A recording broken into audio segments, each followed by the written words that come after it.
Financial Mail contributing editor David Williams believes privatization is vital or the railway network will be written off. He joins us live now to discuss this even further. David, thank you so much for making time for us this morning. I mean, in your article dated April of last year, you paint this picture back in 2010, right? The 14-kilometer rail link between central Johannesburg and Nasrec costing approximately 70 million rand, a dream actually, in terms of, commuting those peak hour passengers. Let's move 10 years later. How did we get here as a country? Well, I think the important point about the decline in the network, which is both goods, which is Transnet, that's freight rail, and passengers, which is PRASA, is that this decline has been many, many years in the making. It's been a combination of poor policy, bad operational practices, poor safety, security, and so on. So we're on a point of collapse, and there have been encouraging noises, and you mentioned privatization. I think that's one area where there is a bit of a light at the end of the tunnel, to use a railway image, but it's going to take a long way to get to that light. It's a policy issue. Privatization is not easy. You've got to get partners who are prepared to make some kind of return. Government is reluctant to give up control of its network. There are ideological issues. There's some progress there, and there's talk about reopening branch lines. That will be very difficult to do after they've been closed for a while. But I think there are three issues which cover the whole network, which really have to be addressed. The one is security. The second one is operational competence. And the third is what's happened with the market. Security is the biggest thing. Just last week, Transnet reported cable theft on one line, which held up 30 trains for a few days. Last year, cable theft amounted to 591 kilometers of cables. And I think what's happened too is that a lot of the intermediate stations on a line like Durban-Johannesburg or Johannesburg-Cape Town, they're closed. There's no railway presence, never mind security presence at the stations or on the track. Trains are stopped and robbed. Cable theft continues, and just last week, Transnet said they need the government to help with security. They need security help to stop the crime. It's beyond Transnet's ability to stop that, and you have some sympathy with that. Secondly, operationally, there have been derailments, and that's an issue of maintenance or operational negligence. There's a shortage of locomotives. You'll remember the issue with China. We had this deal with China. It was suspended because of alleged corruption. We can't get spare parts for the new locomotives. And thirdly, the market. You heard earlier from your guest about road and rail complementing each other, and he's absolutely right. There are things that rail does better than road, and road does better than rail. But if the customers have all gone to road, it's going to be very difficult to get them back. And one thinks of the grain industry. The facilities for rail loading are largely derelict, and the road users have taken that market. How to get it back to rail is not just a question of fixing the rails.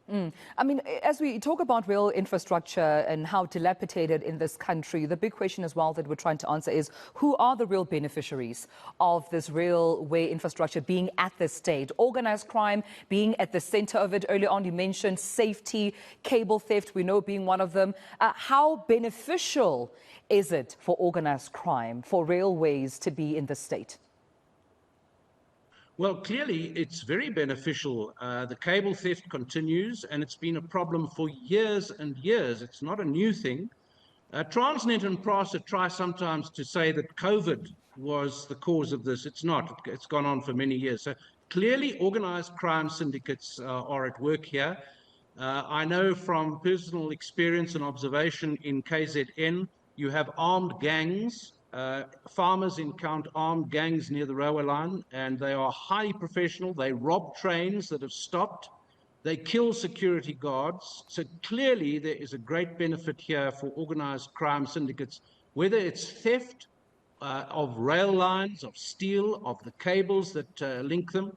And there's been a bit of progress on this, but the thing seems to be like a flood, and you're trying to use a tin can to bail yourself out. It seems, on the other hand, back in 2020, Transport Minister Fikile Mbalula was of the view that, at least as far as PRASA is concerned, and you actually make note of this as well, David, in your article, that at PRASA it's many years of mismanagement and the deteriorating rate of corporate governance that's seen, the results we're seeing in our rails right now. Well, governance is a big issue. There's the corruption is accepted as common cause. Government has accepted there's been corruption in procurement and in contracts and so on. But governance in particular relating to management. There have been one CEO after another, acting chief executives. The chairman of PRASA has just been dismissed. The former chief executive of PRASA was dismissed, appealed against it. There's great management instability. And although Fikile Mbalula has made a lot of noise about restoring trains, very few passenger trains are running in the cities. And the long-distance network, which was brought to a halt by the rail safety regulator, is still completely unworkable.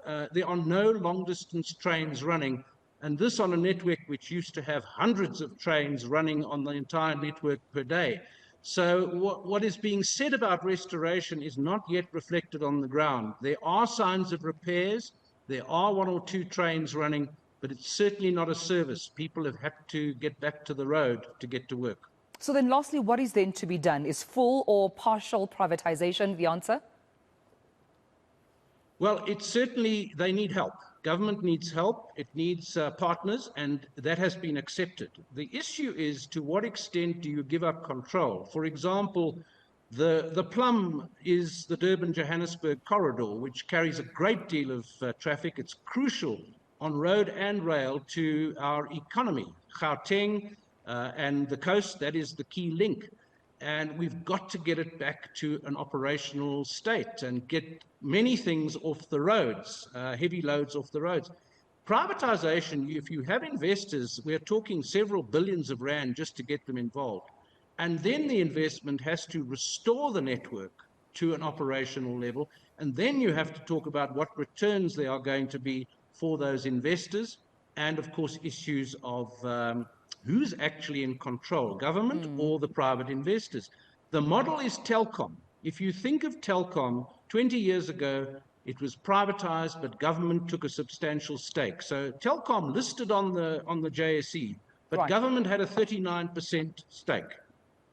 We leave it there, David, and I appreciate you speaking to me about this. David Williams, contributing editor at the Financial Mail, on our focus on, of course, our dilapidated railway infrastructure.